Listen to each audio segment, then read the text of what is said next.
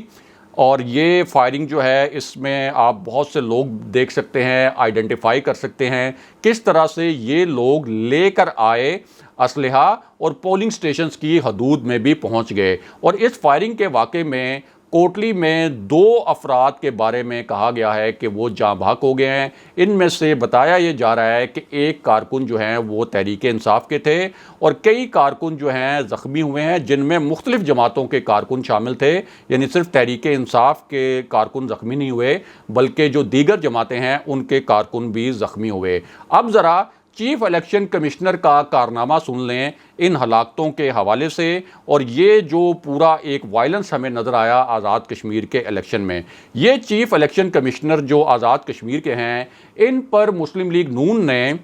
بھرپور اعتماد کا اظہار کیا تھا، بار بار یہ کہا تھا کہ چیف الیکشن کمشنر اور آزاد کشمیر کا جو الیکشن کمیشن ہے یہ بہت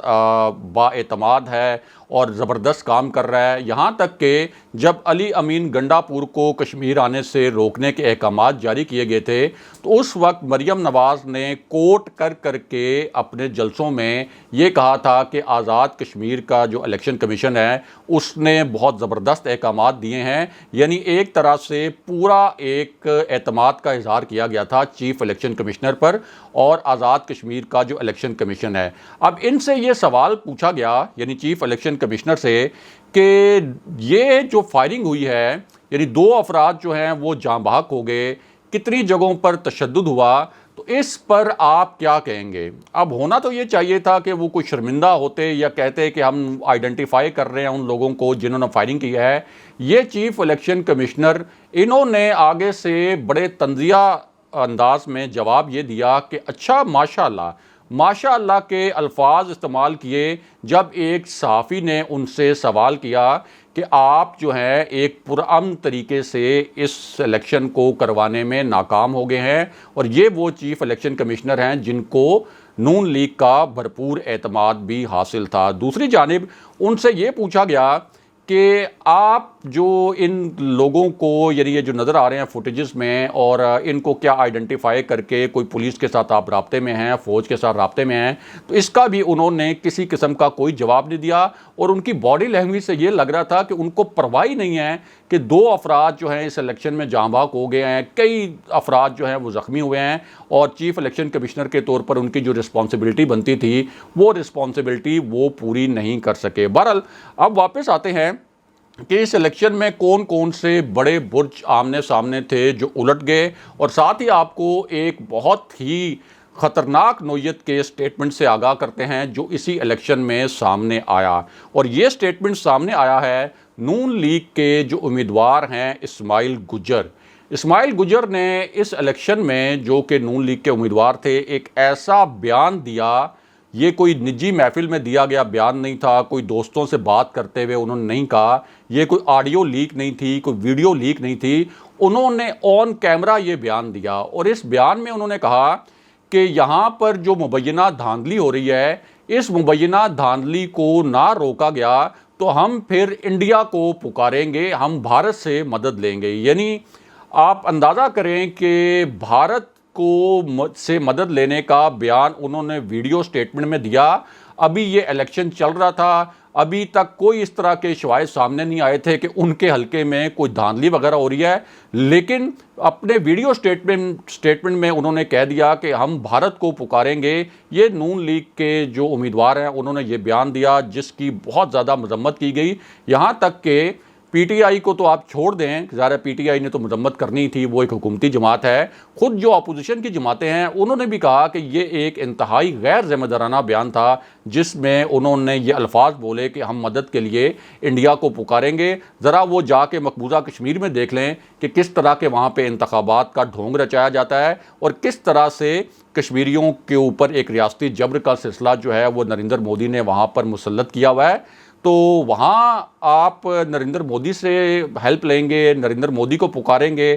آزاد کشمیر کے حوالے سے یہ جو بیان تھا ان کا، اس کو بڑا کنڈیم کیا گیا۔ بہرحال اب آپ کو بتاتے ہیں کہ 12 بڑے مقابلے اس الیکشن میں متوقع تھے، جو آزاد کشمیر کے 33 حلقے تھے۔ ان میں سے حلقہ LA29 مظفر آباد جو تھا، یہاں سے